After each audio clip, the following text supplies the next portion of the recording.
listening to the Art of Homeschooling Podcast, where we help parents cultivate creativity and connection at home.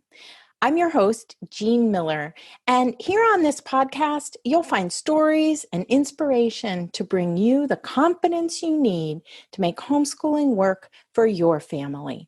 Let's begin.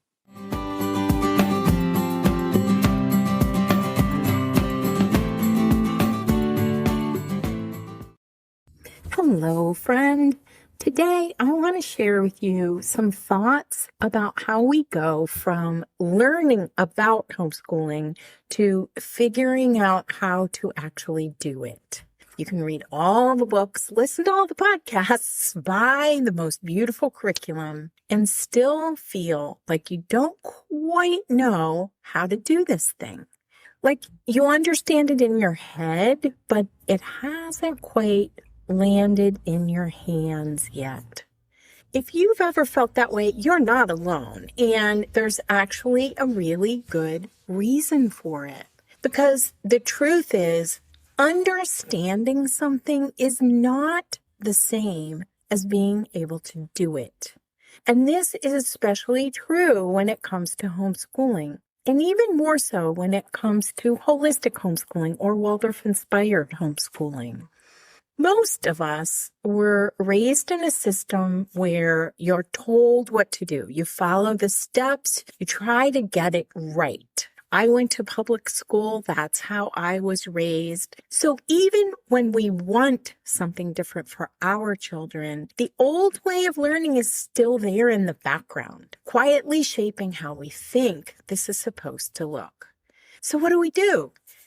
Often we try to learn our way out of it. We read more, we research more, we search for the right thing, whether it's an approach or a specific curriculum. We stay in what I call learning mode. Sometimes we even stay in searching mode, which is like pre-learning mode, but we never quite move into the doing mode. And you may have heard me say it before, but it's the doing that counts. That's where the frustration starts, because when we're stuck in learning or searching mode, you might know about rhythm. You've heard of rhythm. You've read about main lesson blocks. You love the idea of stories and art and movement. But when it's time to actually do it, it can feel totally unclear. Or awkward even, or like, wait, how do I actually begin? So if that's you, I want you to hear this. That gap you're feeling, it's not a problem.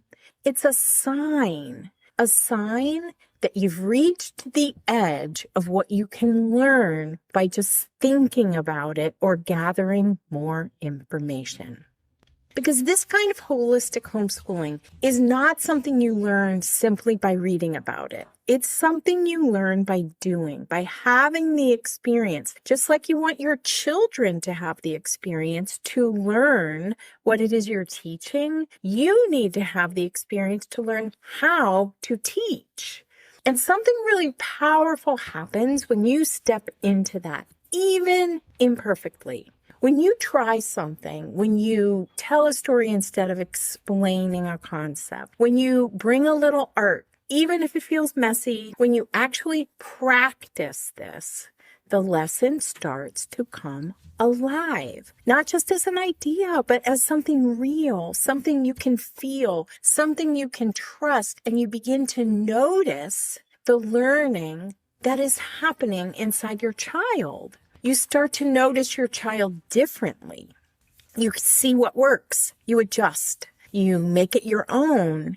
And little by little, you stop trying to follow something perfectly and start actually teaching your child or children.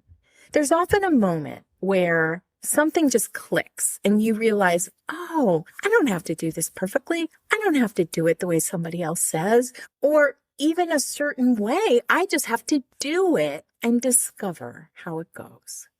I want to share something a parent said after experiencing this shift. This was in response to her attending the Taproot teacher training. And here's what she said. Before Taproot, I was stressed and feeling like I couldn't do this. I read so many books and curricula, but the way I was educated growing up was stuck in me, creating a barrier to feeling the magic that I want to bring to my child. Now I get it. Like it's alive inside of me. What a blessing. That line, now I get it, it's alive inside of me, that's the shift. That's what happens when something moves from your head to your heart to your hands in actual life. I've experienced it in my own life too. For years, really decades during our homeschooling, I took these little road trips by myself as a homeschooling mom. Sometimes just for a day or two, sometimes to a workshop or a retreat. And I'll tell you something honest, I always cried on the drive. There's just something about being alone in the car when you're used to being with little kiddos talking to you all the time. No one's needing you, no one asking you for anything, just you, your thoughts, and the open road. And suddenly, all the things that are sitting just under the surface, they come up. Sometimes it's gratitude, just this overwhelming feeling of, wow, look at this life we've created. Sometimes it's feeling lost after becoming a parent. Like, how did I get here? And how do I find my way back to myself? And sometimes it's just this deep awareness of time passing, of how far we've come, of how far this journey of motherhood and homeschooling has shaped me. I remember one trip in particular, I was driving, listening to music, and this line came on from the song. You stand there and agonize till agony's your heaviest load. And I just lost it because I realized so much of what felt heavy for me was actually my own fretting, my trying to figure everything out perfectly. And I felt like I was always falling short. When I arrived at the retreat, do you know what the main message was? Relax. Be gentle with yourself. It's all going to work out. Here's the thing. I didn't just hear that message. I experienced it that weekend. I lived it for a few days through drawing exercises and writing exercises, through conversation with others on this homeschooling journey. And that's what made it stick. Because learning directly from experienced mentors matters. And this is the piece that changes everything. Community. There's something different about practicing this in a community of like-minded parents. When you're with other homeschoolers who are trying things, experimenting, figuring it out just like you also get a chance to see what this actually looks like in real life from a variety of perspectives too. Not in theory, not in a book. You realize there isn't one right way. You can borrow other people's ideas. You try things you might not have thought of on your own. You listen to stories of other people's children and how they respond. And maybe, most importantly, you stop feeling like you're doing this alone. And that creates a kind of confidence that you just can't get from consuming more information. It comes from doing. And doing alongside other people is the most powerful. Now, I want to pause here and say something really important. You don't have to wait for a big event to begin this. This week, instead of researching something new, I want to encourage you, even challenge you to try something with your kiddos that you're just curious about. Just one small thing. Maybe turn a story into a puppet play. Try a new way of drawing or watercolor painting. Go outside on a nature walk and tie it back to a story that you've read. Let it be simple. Let it be imperfect. Let it be real. Because that's how you learn this. And if you're craving more support in this kind of learning, this is exactly why I have created spaces for you to do this in community. I have two opportunities. Inside my Inspired at Home membership, that's where we gather every day, really. This is an online community. We take these ideas and actually practice them in real life with support, with guidance, with other parents walking alongside you. We have group coaching calls 3 times a month on Zoom. We have a private community for conversation. We have master classes on so many different topics so that you can learn and also see how others have done these kinds of holistic homeschooling lessons. And then there's the Taproot Teacher Training, our in-person weekend every summer. Taproot is something a little different. It's not about more information. It's not about sitting and taking notes all weekend.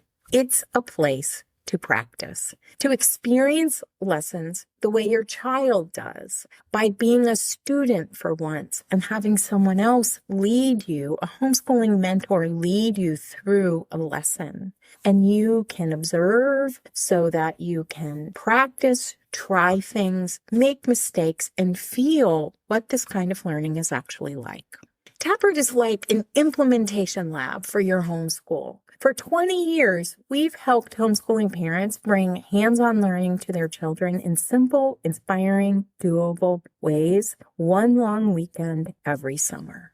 And honestly, there's something really powerful about stepping away from home, getting in your car or even on a plane, and giving yourself that space.